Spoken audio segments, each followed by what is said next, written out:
നമസ്കാരം. സർക്കാരുമായി ബന്ധപ്പെട്ട അറിയിപ്പുകൾക്കും മറ്റു വാർത്തകൾക്കും വേണ്ടി ഈ ചാനൽ സബ്സ്ക്രൈബ് ചെയ്യാനും തൊട്ടടുത്ത ബെല്ലൈക്കൻ എനേബിൾ ചെയ്യാനും മറക്കാതിരിക്കുക.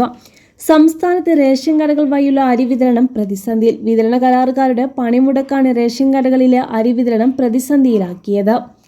നിലവിലുള്ള സ്റ്റോക്ക് ഉടൻ കഴിയുമെന്നും പ്രശ്നം പരിഹരിച്ചില്ലെങ്കിൽ റേഷൻ കടകൾ അടച്ചിടേണ്ട അവസ്ഥയിലാണെന്നും റേഷൻ വ്യാപാരികൾ പറയുന്നു.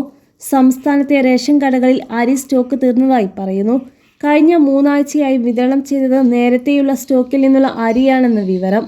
FCI ഗോഡൌണുകളിൽ നിന്നും സപ്ലൈകോയുടെ NFCA ഗോഡൌണുകളിലേക്ക്, അവിടെ നിന്ന് റേഷൻ കടകളിലേക്കും അരി എത്തിക്കുന്ന വിതരണ കരാറുകാരുടെ പണിമുടക്കാണ് ക്ഷാമമുണ്ടാക്കാൻ കാരണമായത്.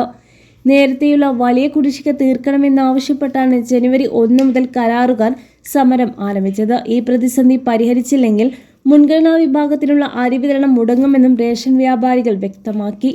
അതേസമയം ഈ മാസം 27 മുതൽ റേഷൻ വ്യാപാരികൾ കൂടി അനിശ്ചിതകാല കടയടപ്പ് സമരം പ്രഖ്യാപിച്ചു കഴിഞ്ഞു. വേതന പരിഷ്കരണമടക്കം ആവശ്യപ്പെട്ടാണ് റേഷൻ വ്യാപാരികൾ സമരത്തിനിറങ്ങുന്നത്.